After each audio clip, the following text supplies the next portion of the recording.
Welcome back, fellow scholars, to today's Explainer. Okay, let's dive right into this. Today, we are taking our analytical tools to Chapter 9 of Nāgārjuna's Mūlamadhyamakakārikā. Now, in our previous explorations, we've tackled things like causality and motion, but right now, we are aiming straight at the absolute core of identity. We are going to apply our rigorous 11-step Madhyamaka diagnostic to completely deconstruct one of the most stubborn illusions of the human mind, the pre-existent reality. Here's our clinical roadmap for this session. We're going to cover the pre-existent reality problem, deconstructing the three spheres, the union of two truths, transcending all extreme views, the mastery of conventional action, and finally, abiding in perfect suchness. Let's get to it. Starting with Section 1. The pre-existent reality problem. So we're taking the heavy analytical reasoning we sharpened in chapters 2, 3, and 8, and we're aiming it directly at a very specific, foundational Abhidharma assumption about how the universe works. But to begin our diagnostic, we need to clearly define our target here.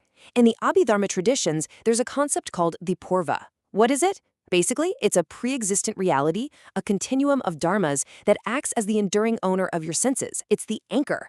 Now, why did they think they needed this entity? Well, logically, they figured you need a continuous subject to ensure karmic continuity in samsara. If there's an action, there simply must be a permanent actor who is hanging around before the action even started, right? Well, Nāgārjuna vehemently disagrees. Which brings us to step 1 of our diagnostic, identifying the three spheres of this dynamic. Any action you take is instantly sliced up by the mind into a triad.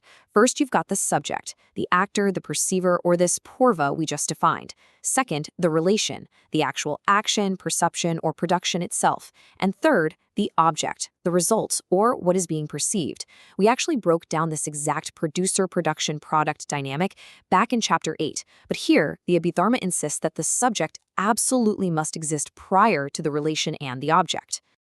Moving into Section 2, deconstructing the three spheres.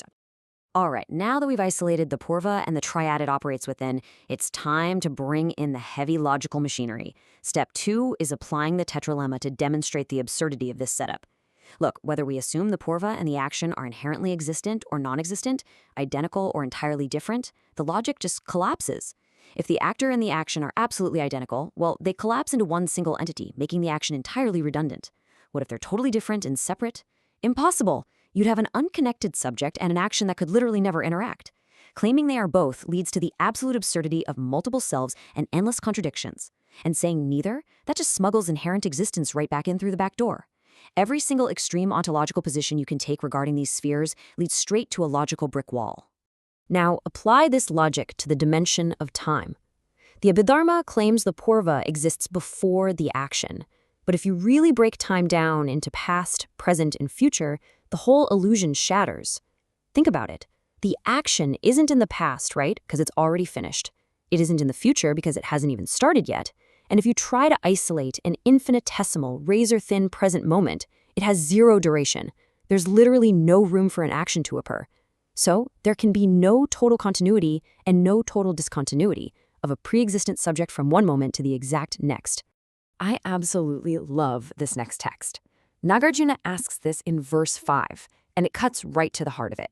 Without something, how can someone exist? Without someone, how can something exist? It's such a brilliant piece of textual relief. You can't have a parent without a child, and you can't have a perceiver without a perceived object. They are mutually manifest. The someone isn't just sitting off stage in some pre-existent waiting room before the something finally arrives. So the crucial point we hit here is step 3, absolute emptiness. Because the tetralemma completely fails on every single front, we are forced to conclude that these three spheres, the subject, the action, and the object, are entirely empty of inherent existence, or svabhava. They are never absolute. The absolute inherent production of karma by some permanent, independent actor is just fundamentally impossible. The Pūrva simply does not exist as an absolute entity. This brings us to Section 3, the union of two truths. Okay, so we've completely deconstructed the absolute reality of these spheres. Now we move into the reintegration phase to figure out how these empty phenomena actually function together in our everyday lives. This is step 4, dependent co-origination. Because the spheres are empty, they do not stand alone.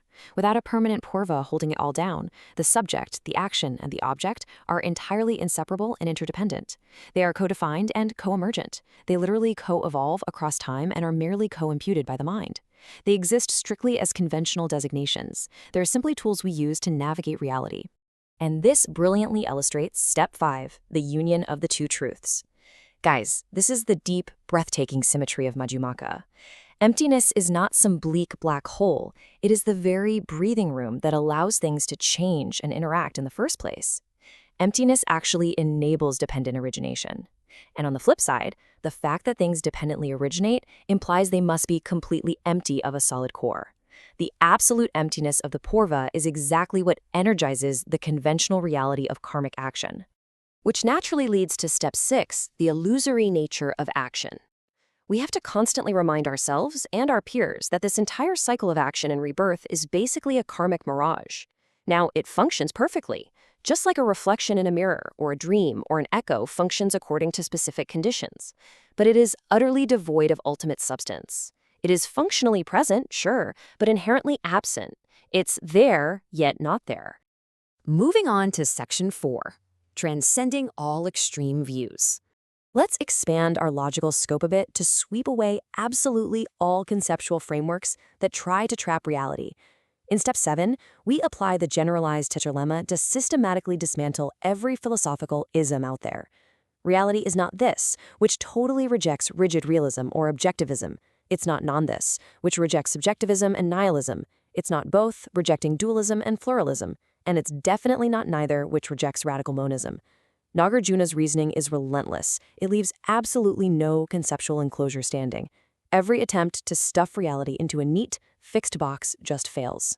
And this takes us straight to Step 9, the middle way. Having completely exhausted all logical frameworks, the only appropriate stance left is this profound philosophical position. It is entirely free from all extremes, this or non-this, and it's even free from the middle ground of both or neither. In absolute terms, there is nothing to accept and literally nothing to reject. You are completely free from the tyrannical hold of fixed concepts. But let me ask you directly, if the actor, the action, and the result are truly a karmic mirage, if they are inherently empty, how on earth do we actually navigate them in our daily lives?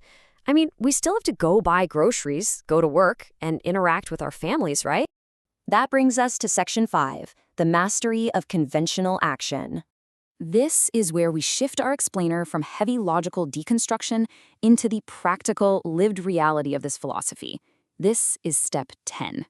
Now, what's really interesting about this is the profound contrast.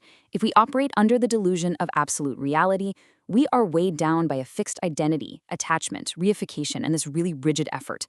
Every single action feels like a heavy life-or-death scenario for the ego. But when we shift to conventional utility, we use these spheres purely as mere designations. They become flexible tools. We achieve what the texts call acting without acting. You still engage, you still plan, you still act, but you do it with this seamless functional flow, completely free from the psychological baggage of reifying yourself as some permanent actor. And finally, Section 6, abiding in perfect suchness. All right, we are ready to summarize the staggering non-dual realization of Chapter 9. Here is Step 11, primordial non-duality. When you successfully strip away those dualistic delusions, all those rigid borders between the actor and the action, you are left abiding in reality exactly as it is, suchness. You recognize that the karmic cycle is basically a centerless fractal. Because everything is equally empty, everything is primordially equal.